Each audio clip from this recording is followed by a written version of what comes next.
Kagabi pa nga lang ay nagtatanungan na nga kami ni Daddy Afam kung saan nga daw ba kami pupunta ngayong araw. Kapag weekend kasi mga mi ay talagang nilalabas nga namin itong mga bata dahil parang family bonding na nga rin namin, lalong-lalo na kapag nandito si Daddy. Kapag kasi nga kami umaalis ay nakadepende nga yan kung saan namin gusto pumunta, minsan sa beach, minsan naman sa country town o kaya naman sa city. At ngayon mga mi ay napagpasyahan nga namin na mag-drive going to country town hanggang sa madaanan nga namin itong chocolate factory na wala talaga sa plano na pupuntahan namin. Parang feeling ko nga kapalaran na talaga ang naghatid sa amin dito dahil pagpasok pa nga lang namin ay feel ko na talaga na butas na naman ang bulsa ni Afam neto. Char! Alam nyo ba mga mi, ang kagandahan lang talaga sa chocolate factory na to ay tingnan nyo naman, makikita mo na talaga pagpasok mo yung mga gumagawa ng mga chocolates. Kahit nga hindi ko pa nakita ang mga presyo ng chocolates, pero mga mi, alam ko na nga na mahal dito dahil tingnan nyo naman fresh na fresh talaga yung pagkagawa ng mga chocolates nila dito. Anyways mga mi, nag-umpisa na nga kami sa pagtingin-tingin dito at una nga naming napansin itong napakatangkad na chocolates na parang mas matangkad ba nga kay James. Isang metro nga pala ang tangkad nito mga mi at gustong-gusto pa nga yan dyan kunin ni James dahil akala niya nga laruan. Feeling ko nga mga mi, mula sa pinakamatangkad hanggang sa pinakamaliit na chocolates ay talagang dito mo na makikita. Nag-agaw pansin nga rin sa akin itong 1 kilo na chocolate bar mga mi at nag-selfie na nga ako dito at gusto ko sanang bilhin. Pero sus Mariosep mga mi, no makita ko ngayong presyo, $35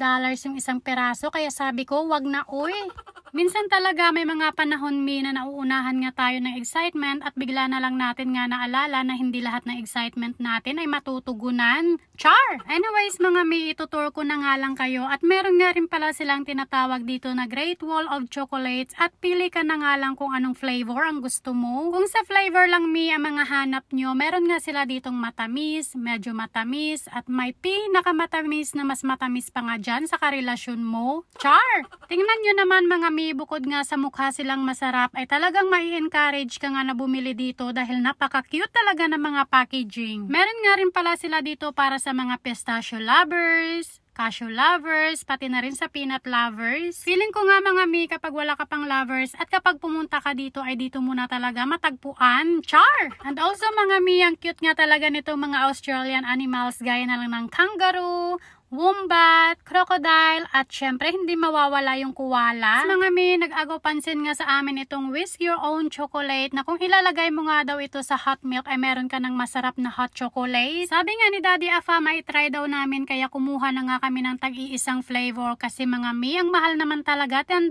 yung isa. Pero okay nga lang yan dahil sabi nga ni Daddy once in a lifetime lang naman daw yan. Char! Once in a lifetime. At habang busy nga kami dito sa pagpipili ng mga chocolates ay busy naman nga itong James sa pag-akyat kung saan-saan, lalo na dito sa kangaroo na nakita niya. Naiiyak na nga siya dyan dahil ang tagal daw namin at gusto niya na nga maglaro sa labas, kaya hayan sabi ni Daddy magbabayad na nga daw kami. Magbabayad na nga sana kami mga mi nang bigla ko nga napansin itong napaka-cute na itlog na akala ko nga ay chocolates yung nasa loob pero sabon pala mi. Ang hindi ko lang talaga maintindihan mga mi dahil chocolate factory nga ito, paano napunta yung sabon dito mi? Anyways mga mi, dumiretso na nga kami dito sa counter bago pa nga makakita ng kung ano-ano itong aking mga mata. At syempre mga mi, meron talaga yan, tagabayad. Diba nga mga mi, sabi nila kapag may asawa ka daw, dapat magkatuwang kayo sa buhay. At sa araw na to mga mi, ay nagawa ko na nga yung part ko na kunin yung mga gusto naming bilhin at syempre katuwang yan dyan si Afam sa pagbabayad. Char!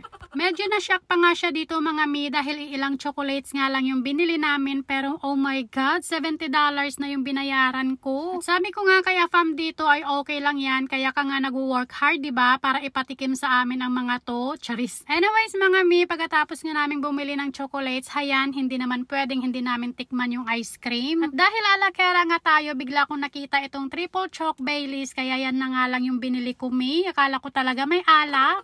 Pero in fairness mga mi, para naman talaga siyang lasang Baileys pero mas nalalasahan ko talaga yung chocolate. At bago nga kami bumalik sa sasakyan ay pinakain na nga lang muna namin si James dito ng ice cream dahil kapag sa sasakyan nga yan ay talagang madudumihan. Hindi naman kalamigan ngayong araw at kitang-kita nyo naman mga mi, enjoy talaga kami sa ice cream dito. Char! Anyways mga mi, pagkatapos nga namin kumain ng ice cream ay bumaba muna kami dito sa farm na kung saan maraming animals. At tamang-tama nga talaga mi, mahilig talaga talaga itong si James sa mga animals. Kaya tuwang-tuwa nga siya nung makita niya itong mga kambing. Una nga mga mi ay natakot pa talaga siya dyan, pero nung makita niya nga yung mga ibang bata na hinawakan niya yung mga kambing, humawak na rin siya. Lalo nga siya nagkaroon ng lakas ng loob nung dumating yung kuya niya at nag-goat feeding na nga lang silang dalawa. Sabi ko nga sa kanila dito mga mi, hayaan yung mga anak, pag uwi natin ng Pilipinas, makikita nyo yung farm natin na punong-puno ng baka at kambing. Char! Anyways mga mi, alam nyo ang ganda talaga ng lugar dito dahil fresh air, malayo sa kabihasnan at talagang makakalimutan mo nga yung mga iniisip mo. Yes mga mi, talagang makakalimutan mo nga yung mga iniisip mo dahil kahit lunch nga namin ay nakalimutan na namin mi. Anyways mga mi, it's a well day spent talaga para sa mga bata at syempre para na rin sa amin ni Daddy Afam. Para nga kasi sa amin ni Afam ay kapag nag-i-enjoy nga itong mga bata ay nag-i-enjoy na rin kami. Anyways mga mi, hanggang dito na nga lang ang aming mini vlog for today. Thank you so much for watching and see you in our next vlog. Bye!